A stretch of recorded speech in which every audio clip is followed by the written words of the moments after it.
तो विचार पूर्व पक्षी का चल रहा था कि आपने प्रतिविज्ञा के आधार पर एक स्थिर आत्मा की सिद्धि कर रहे थे।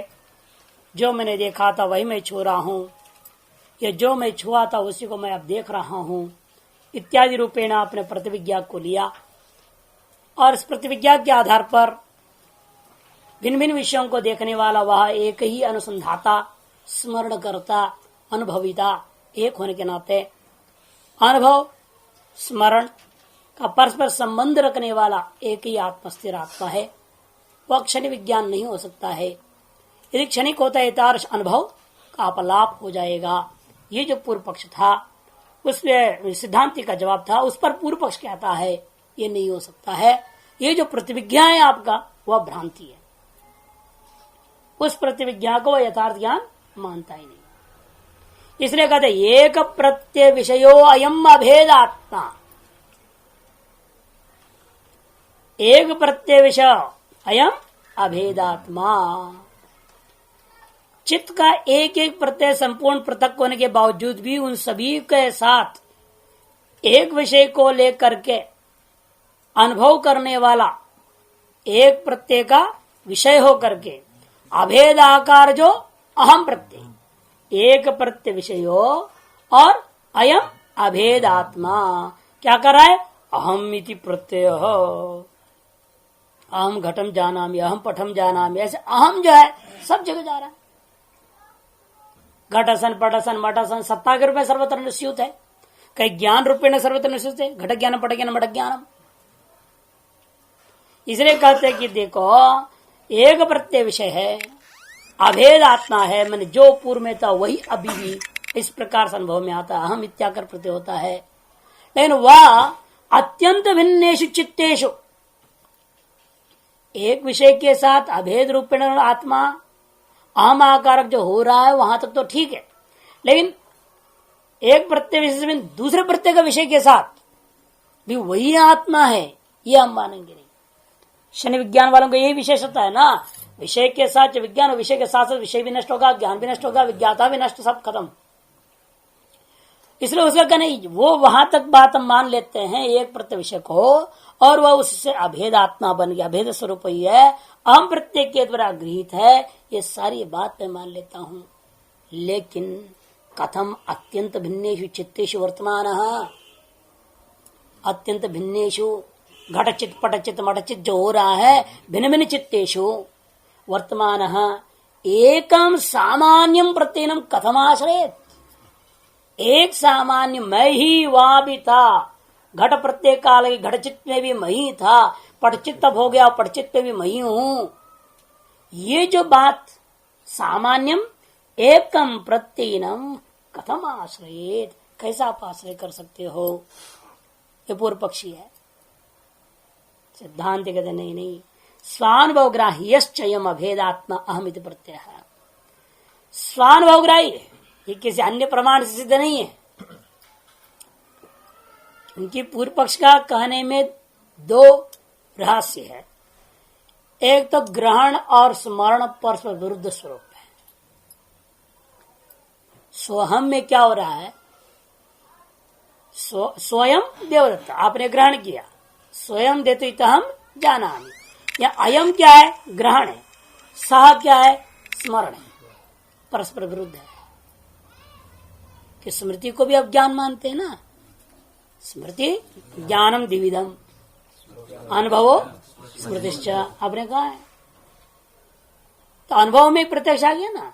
ऐसे दो भिन्न प्रकार का ज्ञान एक ज्ञान का अवयव कैसे हो सकता है? परस्पर संबंधित हो। अतएव वो ज्ञान स्मृति चित्त अलग है, उनके हिसाब से असंभव है ना, क्योंकि क्षण विज्ञान है। जो स्मृति रूपा ज्ञान होगा उससे विलक्षण जो ज्ञान प्रत्यक्ष ज्ञान है, और स्मृति ज्ञान को बाद के प्रत्यक्ष बात कर स्मृति होगी, यही होगा। अतः दोनों के दोनों पर विरुद्ध ज्ञान एक कालावच्छेदन, भले समान विषय भी हो लेकिन एक कालावच्छेदन नहीं हो सकता। अतः एक क्षण विज्ञान के अंदर स्मृति और प्रत्यक्ष दोनों समन्वित नहीं हो सकते। और दूसरी बात, एक अंश वहां प्रत्यक्ष परोक्ष है, दूसरा अंश जो अपरोक्ष है। परोक्ष और अपरोक्ष दोनों अंश को कैसे आप अन्वय कर दो एक साथ? अयमांश में अपरोक्ष है और 100 अंश में परोक्ष है। परोक्ष अपरोक्ष विषयों को एक ज्ञान का विषय कोई नहीं कर सकता। क्यों? उनके मत क्षण विज्ञान के अंतर्गत तो ये संभव नहीं है। पूर्वोत्तर समझ जोड़े बिना होगा नहीं, जोड़ने वाला कोई नहीं है, अतएव यह असंभव है। तब सिद्धांति कहता है, अरे बौद्ध, तुम्हारा पूरा दर्शन अनुमान पर टिका है ना? क्योंकि उनके पास 2 ही प्रमाण है, प्रत्यक्ष अनुमान और प्रमाण। उसे पूछा जाए तुम अनुमान कैसे करते हो, मुझे बताओ। व्याप्ति ज्ञान पहले किया ना, व्याप्ति ज्ञानात्मक जो चित्त, वो तो प्रत्यक्ष मान लीजिए, तो देख रहा है तत्रवन्यता मानसम, एक क्षण में हो गया, सारा मान भी लेता हूं।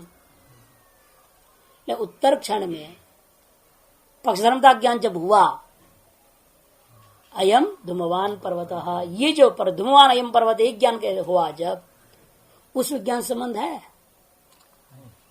नहीं, ये स्वतंत्र सामने दिख रहा है। अब व्याप्ति विज्ञान जो था वो क्षण विज्ञान, वो तो नष्ट हो गया और भूत कोटि में चला गया। वर्तमान कोटि में पक्षधर्म का ज्ञान हो रहा है, उसके उत्तर काल में क्या होगा? व्याप्ति का स्मरण भी होना है, पक्षधर्मता को जोड़ना भी, एक परामर्श ज्ञान पैदा तुम करते हो कि नहीं करते हो? तो कैसे कर लोगे फिर? वो जो तीसरा क्षण विज्ञान के अंदर स्मृति भी आपने माना, व्याप्ति का स्मृति भी माना, वर्तमान पक्षधर्मता को स्वीकार किया, दोनों को मिलाकर के तीसरा विज्ञान पैदा हुआ तुम्हारा। वह क्षण विज्ञान में दोनों ही या नहीं, धूम अपरोक्ष, वह वन्नी परोक्ष को स्वीकार कर रहे हो कि नहीं कर रहे हो? कि में स्मृति और प्रत्यक्ष दोनों स्वीकार कर रहे हो कि नहीं कर रहे हो? नहीं तो अनुमान ही नहीं कर सकोगे आप। यथा आप अपने अनुमानात्मक क्षण विज्ञान के अंदर स्मृति और ग्रहण, प्रत्यक्ष एवं परोक्ष और अपरोक्ष तत्वों के एक विज्ञान के अंदर जैसे तुम स्वीकार कर सकते हो, उसी प्रकार से प्रतिविज्ञा होने में तुम्हारी क्या आपत्ति है? और वह प्रतिविज्ञा, लेकिन तुम भले ही अनुमान तो कर रहे हो, लेकिन तुम ये नहीं सोच रहे हो इस अनुमान का कर्ता भी यदि क्षणिक हो जाएगा तो अनुमान ही नहीं उच्छेद हो जाएगा। इसे अनुमान कर्ता कोई नित्य स्थायी तत्व मानना ही पड़ेगा तुम। बस उस स्थायी तत्व का नाम ही हम कहते हैं नित्य विज्ञान आत्मा। आज क्षणिक विज्ञान रूप आत्मा नहीं हो सकता, साबित हुआ। स्वानुभव ग्राह्य, वो प्रमाणों से ग्राह्य नहीं है। जैसे आप अनुमान प्रमाण कर रहे हो, आप अनुमान प्रमाण कौन ग्रहण कर रहे हैं? आप ही तो कर रहे हैं ना। यथा तथा यह आत्मा की जो स्थायित्व भी स्वानुभव ही ग्राह्य है। कोई आके आपको कहेगा जो कल थे वही आप आज हैं, तब आप मानते हो कि मैं वही हूं? नहीं तो कहोगे कल वो संजय दूसरा था और आज मैं विजय हो गया हूं, कल पराजय हो जाओगे। है? तो ऐसा नहीं है ना। ये दृढ़ निश्चय रहता है आपको कि जो मैं कल संजय था वही मैं आज भी संजय ही हूं। ये दूसरे से पूछना नहीं पड़ता, दूसरा आके आपको प्रमाणित नहीं करेगा, वो स्वानुभव ग्राही है, उसके लिए कोई प्रमाण की अपेक्षा नहीं होता। इसी तरह कहते हैं स्वानुभव ग्राह्यश्चयम् अभेदात्मा अहमिति प्रत्यय। ये जो अभेदात्मा है, पूर्व विज्ञान, इस विज्ञान, उत्तर विज्ञान और आगे सदैव सकल विज्ञानों में, सकल भूत विज्ञानों में जो था वही वर्तमान विज्ञान में है, और आगे होने वाले सकल विज्ञानों में भी मैं ही सबको अनुभव करने वाला हूं, अभिन्न आत्मा हूं। ऐसा जो अनुभव होता है उसका कोई अपलाप नहीं कर सकता है।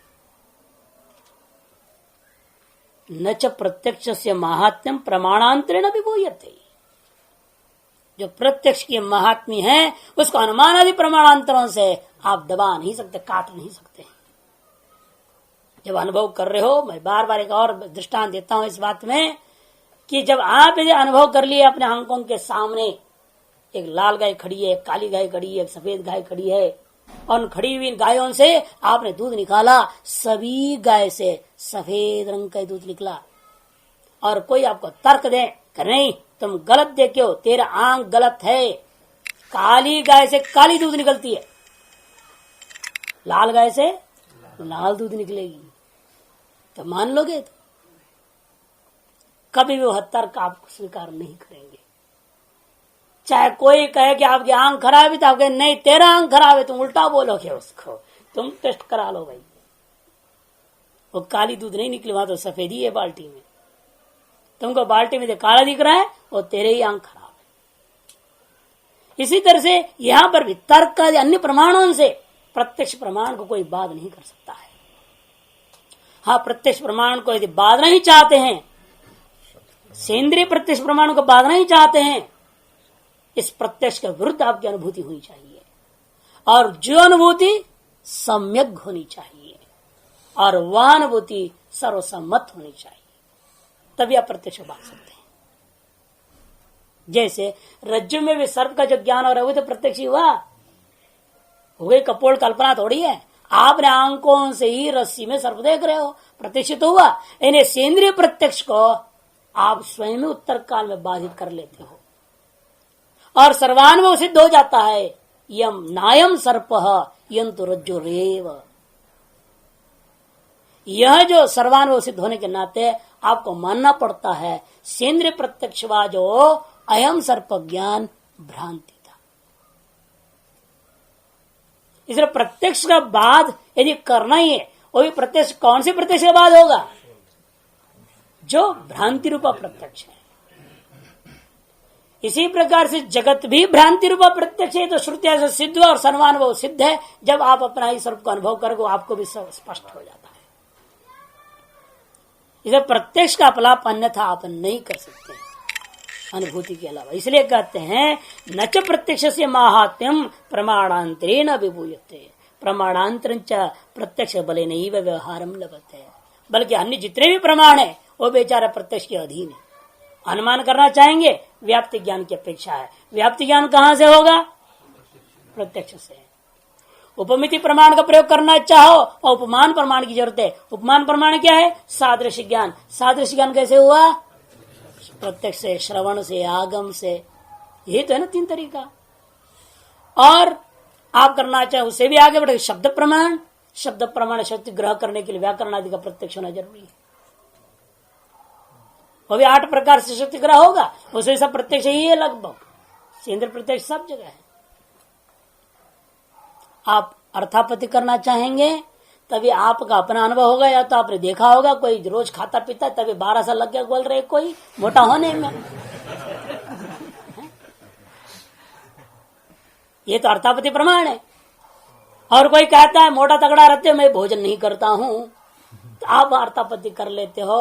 नहीं फिर तो रात्रि में जरूर भोजन करता है। दीवाना भूंगते चकित रात्रि भोजन से वह भी प्रत्यक्षाधीन है ना। पहले आपने प्रत्यक्ष किया, जो नित्य भोजन कर रहा है कम से कम एक बार करता है, भले वो जो बादाम का हलवा खाता है, लेकिन उसके बिना कोई तगड़ा नहीं हो सकता है।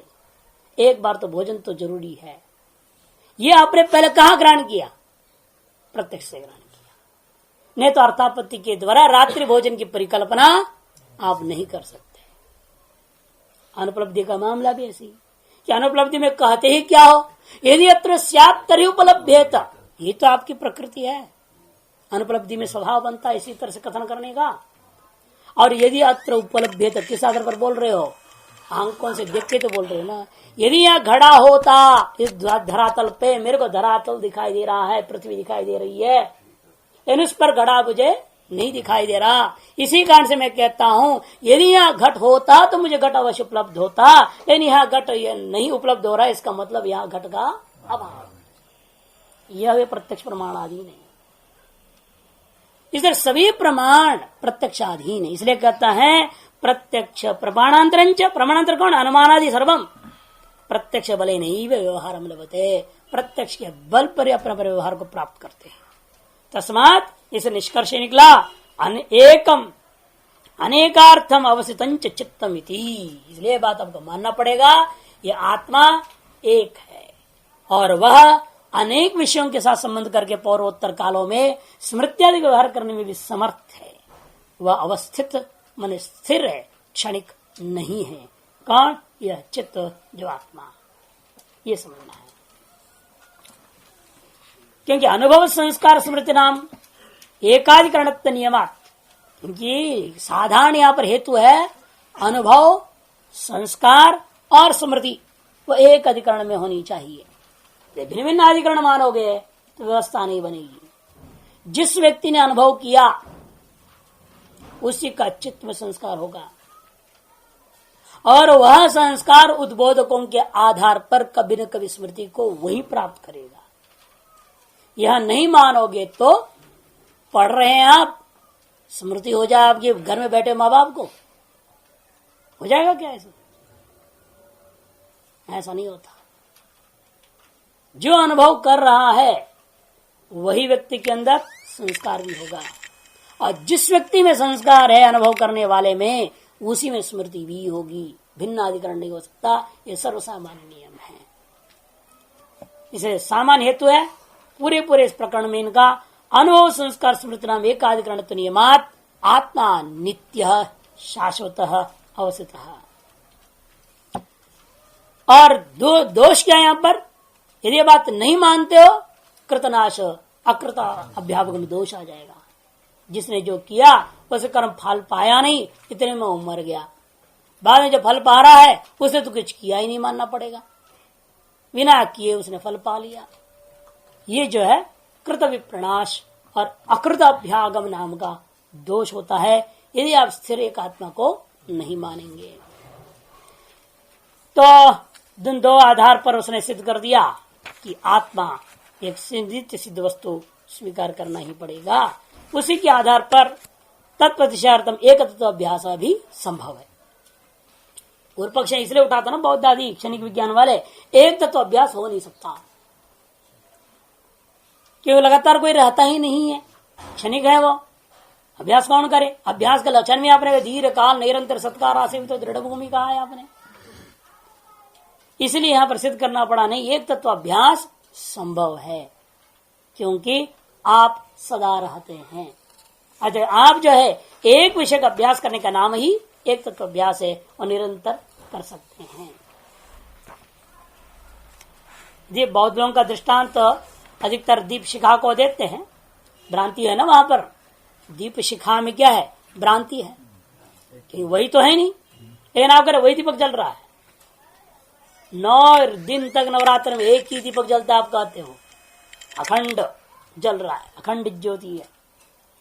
इन वास्तव में तो लो तो जलते जा रहा है। बत्ती भी आप जो बदलते ही रहते हैं कि 9 दिन तक ये लंबी बत्ती बना दोगे 1 किलोमीटर की तो चलेगी नहीं भाई, वो कहाँ रखो, कैसे चलेगा? वो तो आप बत्ती तो इतने लंबे बनाते हो, मुश्किल से 1 दिन 1.5 दिन चलेगा, फिर उस दूसरे बत्ती से उसको जलाते हैं, फिर उसको घुसाते उसी के अंदर, ऐसे करके जो है अखंड उसको बनाए रखते हैं। लेकिन वहां वास्तव में दीपक तो लगातार जल रहा है, लौ जलती जा रही है, बीच जब ऊपर भी करना पड़ रहा है, इसीलिए फिर भी आपको लगता है एक है। बौद्धों का क्षण विज्ञान का मुख्य आधार यही है, प्रत्यभिज्ञा यह मिथ्या है। वही दीपक जल रहा है, प्रतिभिज्ञा होता है कि नहीं होता है, वो मिथ्या है। तद वही मैं स्मरण कर रहा हूं, यह भी मिथ्या साबित करना चाहता है, लेकिन ऐसा नहीं है। वह प्रत्यक्ष दृष्ट है, प्रत्यक्ष अनुभव के द्वारा प्रतिविज्ञा का बाद हो रहा है। लेकिन यहां कोई अनुभव ऐसा नहीं है जो वही मैं हूं इसको बाद कर देता हो। जो कल था वही मैं आज पढ़ रहा हूं, वही मैं कल भी यदि जीवित रहूंगा तो आऊंगा, ये जो बात है इसका अपलाप कोई हो रहा है? दीपक में तो अपलाप हो रहा है, यद्यपि दीपक में प्रतिविज्ञा हो रहा है स्वयं दीप, लेकिन उसका बाद भी हो रहा है। लेकिन तादृश बाद स्वहमेव अस्मि यत ग्रहिता सएव हम स्मरता, इस प्रकार का जो है विज्ञान जो अनुभव हुआ इसका बाद किसी से नहीं हो रहा है। इसे उसका दृष्टांत जो है और दाष्टांत में बहुत विषमता आ गया। दृष्टांत बाह्य दृष्टांत है और दाष्टांत अबाधित तत्व है, अतएव कोई दोष नहीं होता है। इतना विशेष हिंदी की व्याख्याओं में आपको मिलेगा, देख लेना। यस्येदम शास्त्रेण परिकर्म निर्दिशते तत्कथम, शास्त्र में चित्त के जो ये परिकर्म बता दिया, चित्त को निर्मल करने की जो पद्धति, परिकर्म कहते हैं चित्त को निर्मल करने का पद्धति विशेष जो बताई गई है, वह पद्धति विशेष कैसे सिद्ध होगा? लेकिन यस्येदम शास्त्रेण परिकर्म निर्दिशते तत्कथम भविष्यति, वह कैसे होता है?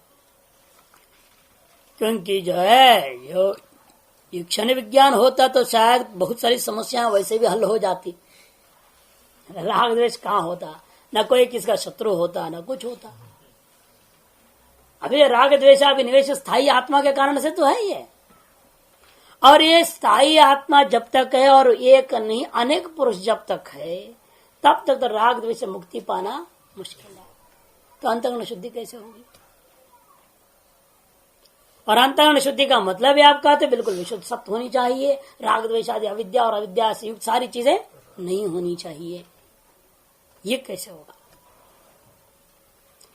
तब बहुत सुंदर उपाय बता रहे हैं। इस उपाय को अपनाने पर अंतःकरण शुद्धि अनायास ही हो सकता है। मैत्री करुणा मुदितोपेक्षाणाम सुख दुख पुण्या पुण्य विषयाणाम भावनातस् चित्त प्रसादनम। मैत्री करुणा मुदितोपेक्षाणाम यथासंग समानाम, यह लगा देना है ना। अरे सूत्र विषय बोल दिया, ये भी योग सूत्र है, वही भ्रांति नहीं करना। यथासंग समानम पाणिनि का ही सूत्र है, उसको हम यहाँ लगा रहे हैं। मैत्री प्रथम है सुख, करुणा का दुख के साथ, मुदित का पुण्य के साथ, उपेक्षा का अपुण्य के साथ जोड़ देना है। अपुण्य विषयाणाम भावनातः, ऐसी भावना करने पर चित्त निर्मल हो जाएगा। अर्थात अपने से जो ज्यादा बढ़कर सुखी है उसको देखकर आपको जलन हुआ करता है, ये स्वाभाविक है। लेकिन ये वास्तव में आपका स्वभाव में नहीं है, ये तो भाई अविद्या का महिमा है, अविद्या की महिमा है ना। ये आपका अपना स्वरूप में तो है नहीं, ना राग न द्वेष न कुछ, निर्गुण निराकार आत्म स्वरूप में सब कहाँ है। इसलिए आपका स्वभाव नहीं है, ये मन का स्वभाव है। अब उस मन के स्वभाव में परिवर्तन ला सकते हैं। अब इसे स्वभाव जैसे प्रतीत होता है, क्योंकि तमोगुण प्रधान से अनादिकाल से चले आया हुआ है ना, अनादिकाल से तम प्रधान आप चल रहे हैं, अतः राग द्वेष सदा आपको दिखाई दे रहा है। अतः लगता है ये मन का स्वभाव है राग द्वेष आदि। वास्तव विचार करके देखिएगा, वही मन जब सात्विक हो जाता है तो सब चीज नहीं होते, अर्थात मन का स्वभाव भी नहीं है वो, ये गुण वैषम्यता भ्रांति वशात है। इसलिए कहते स्व से अधिक सुखियों के प्रति मैत्री भाव करनी चाहिए। स्व से न्यून सुख वाले जो दुखियों के प्रति देखकर प्रसन्न नहीं होना, वो भी पाप है, किंतु उनके प्रति करुणा करनी चाहिए। और अपने बराबर पुण्य आदि वाले हैं तो उनका टांग खींच के गिराने का प्रयास नहीं करना है, किंतु करना क्या है, कहते प्रसन्न हो जाओ, कहते भगवान ने चलो इनको हमारे जैसे ही सब सुख दुख दे रखा है, बहुत अच्छी बात है, ये सोचना चाहिए। और तो बिल्कुल ही गड़बड़ानंद है तो उसके तो उपेक्षा कर दो, बोल दिया। अपुण्य नाम महापापी है, वे विरुद्ध रास्ता चलते हैं, मानवता से हीन हो चुके हैं, पशुवत से भी महापशुवत जी रहे हैं, हिंसक पशुओं के समान जी रहे हैं। अहिंसक पशु गाय जैसे हो जाए तो भी अच्छा ही है, लोगों कहते नहीं आदमी गाय जैसा है, बड़ा सीधा साधा है, लात मारने वाली गाय जैसा नहीं है। तो इसलिए एक अहिंसक पशु तुल्य भी थोड़ा कोई आदमी का गुण दिखाई दे तो भी अच्छी मानेगी, लेकिन हिंसक पशुवत हो जाए तो उसको निश्चित रूपेण उपेक्षा करनी चाहिए।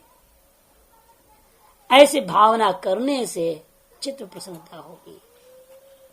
तत्र सर्व प्राणिषु सुख संभोगापन्नेषु मैत्रीम भावयेत्। सकल प्राणी जो सुख संभोग से संपन्न, सुख विषयों से संपन्न, आपन्नेषु प्राप्तेषु संपन्नेषु मैत्रीम भावयेत्, उनसे मित्रता सौहार्द की भावना करनी चाहिए। उससे क्या होगा, आपके अंदर ईर्ष्या जो है, पराभ्युदय असहन रूपा जो ईर्ष्या वह नष्ट हो जाएगा। पराभ्युदय असहनम, ईर्ष्या वो निवृत्त हो जाता है। दूसरा आगे बढ़ गया तो उसको किसी तरह से परेशान करो, ये महात्मा में भी रहता है। ऐसे मत सोचिए गृहस्थियों में होता होगा और आप लोग बड़े इसमें धुले हुए हैं, ऐसी बात नहीं। जितना गंगा में नहाते जाते उतनी ज्यादा पापी उगते रहता लगता है अंदर से, ये और ज्यादा बिगड़े हुए होते हैं। गृहस्थी में भी जो नहीं होता है ना, उसे भयंकर यहाँ देख सकते हैं, बहुत भयंकर। कभी कभी तो विकराल रूप सामने आ ही जाएगा, कभी न कभी हो सकता है आपके भी जीवन में आ जाए। हम लोगों के सामने तो भुगत चुके हैं ना, जानते हैं। लाल लाल पहने हुए लंबे लंबे चोटी लगे हैं, बड़े लंबे चौड़े जो भस्म लगाते हैं और क्या करते हैं हमें देखे हैं। एक बनारस में था वैरागी, सीताराम दास नाम था, बड़ा सुंदर नाम है, सीताराम का दास है। और इतनी चौड़ा तिलक लगा तो पूरे ललाट कवर कर जाता था, लाल और सफेद अपनी क्या पूरी यहाँ से चलता था। उसकी यहाँ एक बनती थी सिंहासन, राम सिंहासन, और यहाँ से यहाँ उठ के पूरी होती थी लंबी चौड़ी। और जो पुजारी भी था मैंने कहा ये करियो में तो इसका है ये नंबर वैसे हरित्रयम नमस्कृत्य है ना, नहीं मुनित्रयम नमस्कृत्य, हरित्रयम नमस्कृत्य तदुक्ति परिभाव्य। अच्छा, उनके वचनों को बड़ा संभाल के समझना पड़ता है। पुजारी, भंडारी और कोठारी, तीनों हरी से संभल के रहना पड़ता है। ये बोलते कुछ करते कुछ और है। तदुक्ति परिभाव्य। अच्छा, उसकी उक्तियों की बड़ा आलोचना करके, विचार करके, समझ करके कदम उठाना पड़ता है। इसीलिए जो है ईर्ष्या तो सभी पर भी विशेष रूप में इन लोगों को तब होता है, इन्हें लगता है हमारी आसन खिसक रही है, ये महंत जी के नजदीक हो रहा है, तो बस तो फिर तो आपका तो तुरंत पता साफ हो जाएगा और ऐसा पाठ पढ़ा देगा उल्टा छुट्टी। ये तीनों हरियों में से एक भी हो जाए तो मुश्किल ही है। वो था एक हरि में से पुजारी था वो, और दो हरि जो थे वो दोनों बंगाली थे, बड़ा मुश्किल कर दिए वो। अंत में गोविंद मठ छोड़ना पड़ा, मुसीबत खड़ा ऐसे कर दिए, गोविंद मठ छोड़ना। तो हमको याद है छोटे महाराज जी का एक नीति पर श्लोक बोलते थे, खरात दशपदम दूरम, खरात दशपदम दूरम, गजाद शतपदम दूरम, सिंगा सहस्रपदम दूरम, दुष्टात् ग्रामम एव त्यजेत्। हमने सोचा सब दुष्ट इकट्ठे हैं, अब यहाँ से भागना ही पड़ेगा, नहीं तो बनारस से भी भगा देंगे, तो जीने नहीं देंगे, इसे हम दूसरे मठ में रहे। फिर पता चल गया जो मुख्य कोठारी था उसको, मंत्री को, वो मंत्री थे, कोठारी नहीं थे, मंत्री महोदय बन गए थे। तो फिर हमारे जबरदस्ती हम जब पाठ पढ़ने गए, हमारे आसन सब बांध बूंद के लेके चला गया। हमने जब आया देखा पाठ के, क्या हो गया, हमें कोई चोरी कर गया होगा, सब गया आज, क्योंकि अनुमान करने में गलती भी नहीं थी। भले वो भी अनुमान आभास निकला कि उस दिन क्या हुआ था, कुछ बिहारी आए हुए थे, पहले 2 दिन से वहां थे और उस आश्रम में। अब उसी दिन सवेरे जब मैं पाठ में गया हूँ, उसके बाद वो गए खाली करके। हम सोचे शायद यही सब लेके गया हूँ, कंबल संबल था और कोई था नहीं। ये पुस्तक किस काम का, हमें इस बात का दुख था, सर अनपढ़ थे, ये पुस्तक लेके क्या करेंगे, पुस्तक क्यों ले गए, कम से कम बस्तर वस्तर ले जाते, कोई बात नहीं, पुस्तक तो छोड़ जाते।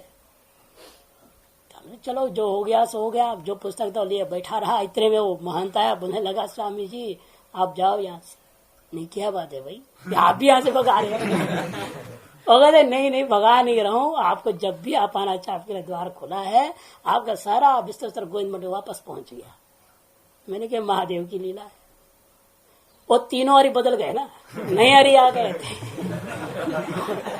उसको महंत को पता चला, तीनों हरियों को निकाल दिया और नई हरियों को बिठाया, वो हमारे अनुकूल थोड़े हो गए। मैंने पता लग गया, इसी की वजह से उन लोगों की पता साफ हुआ था।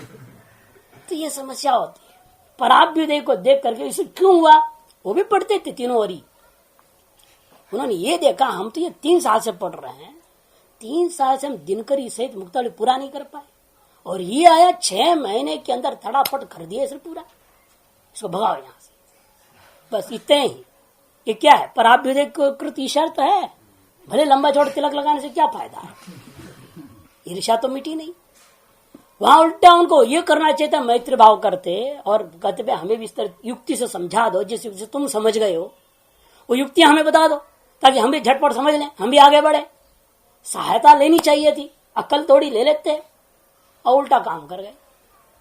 उल्टा उनका खुद की हानि हुई। अंत में तीनों बनारसी छोड़ देना पड़ा उन लोगों को। आज तक वैसे के वैसे रह गए, कुछ नहीं पढ़ पाए। इसलिए ईर्ष्या नहीं होनी चाहिए। ये आपकी आध्यात्मिक प्रगति में सबसे बड़ा बात है। अपने से आगे बढ़े हुए से कभी ईर्ष्या नहीं करना, बल्कि उनसे सहायता लो, उनको प्रणाम करो, उनको प्रसन्न करो, उनसे उन युक्तियों को सीखो जिससे तुम भी आगे बढ़ सको। इसलिए कहते हैं उनके साथ मैत्री भाव करनी चाहिए। और दुखितेषु करुणाम कृपाम इत्यर्थ, और जो कोई दुखी है उस पर दया करो, कृपा करो। इससे क्या होगा? परापकार की चिकित्सा जो है वो निवृत्त होगा, पर के साथ अपकार करने की इच्छा खत्म हो जाएगी।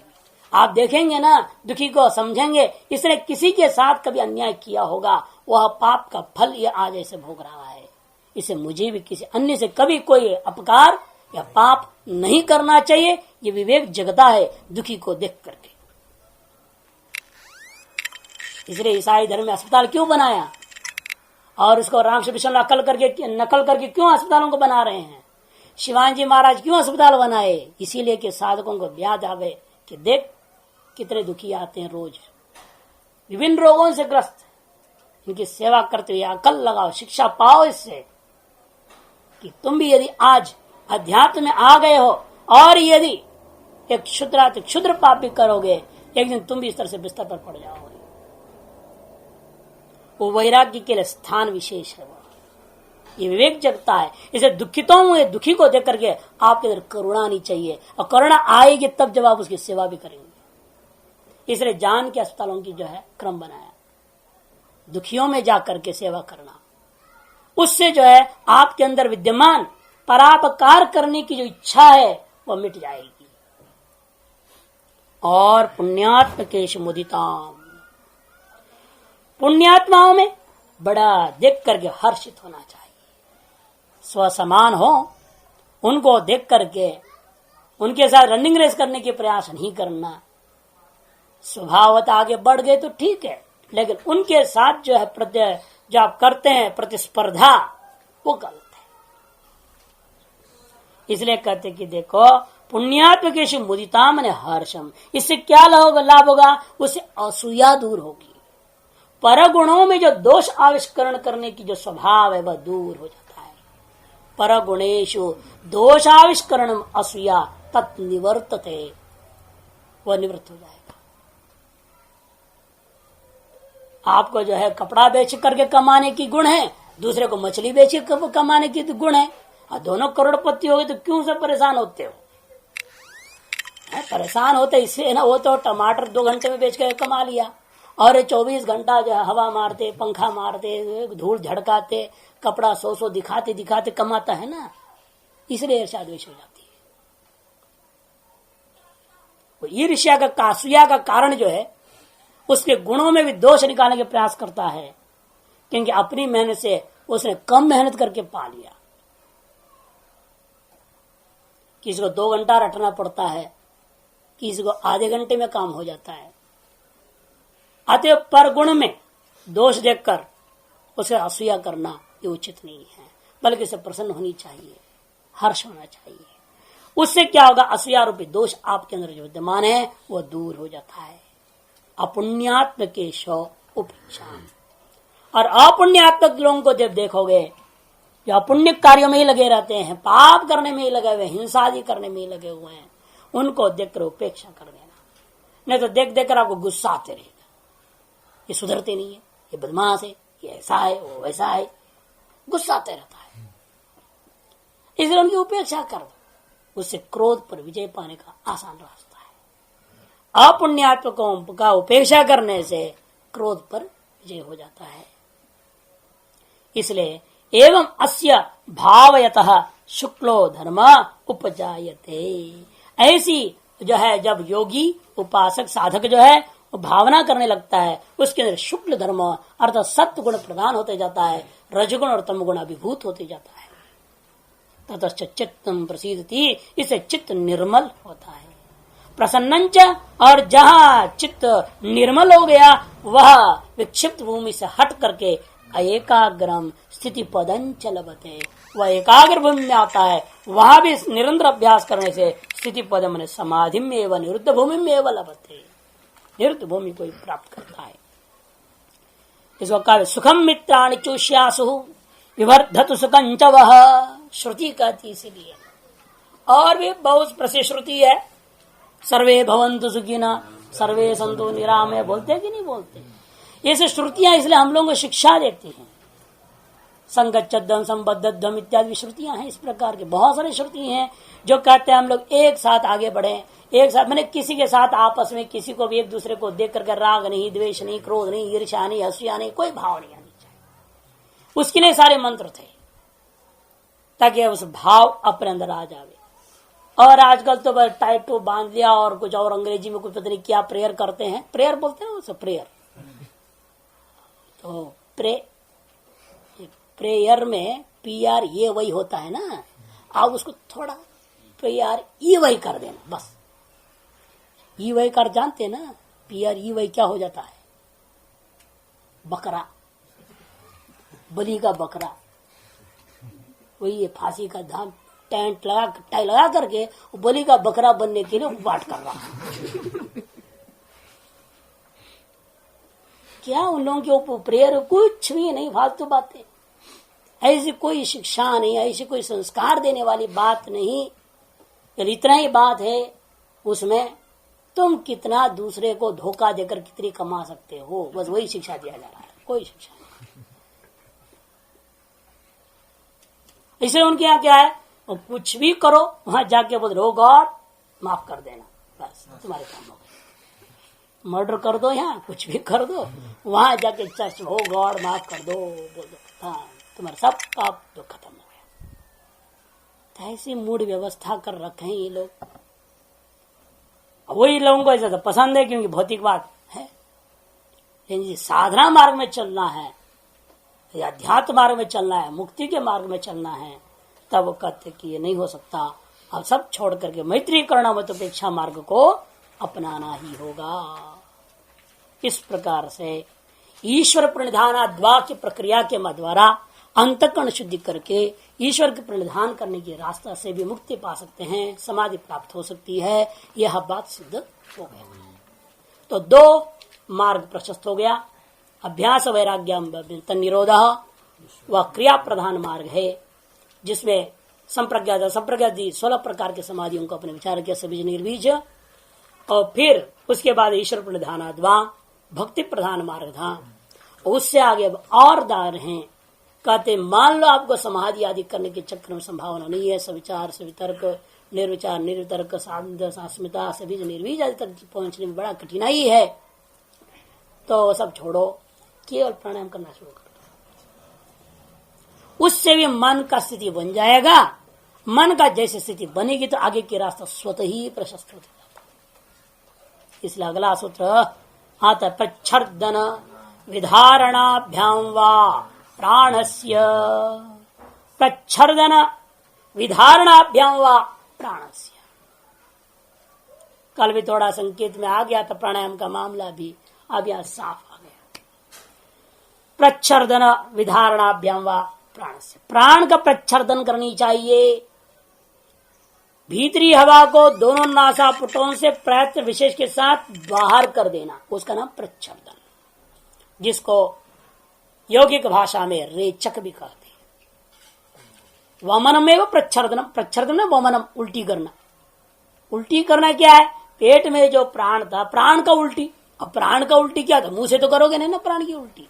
प्राण जो पेट में हवा है, उस हवा को आपका शरीर विद्यमान जो सूक्ष्म प्राण करता क्या है? हवा को बाहर फेंकता है। यही कुक्षि प्रदेशस्थ जो वायु का अंत विद्यमान जो सूक्ष्म प्राण के द्वारा बाहर फेंकने का नाम प्रच्छर्दन, रेचक। और विधारण, विधारण हो गया बाहर का बाहर फेंक दिया ना आपने, वो बाहर का बाहर रहने दो, उसको अंदर आने मत दो।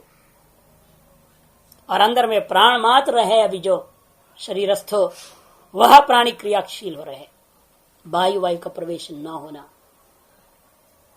वो वायु कुंभक बाहर फेंक दिया ना, बाहर ही रह गया तो बाहर ही रहने दो उसको, वायु कुंभक हो गया।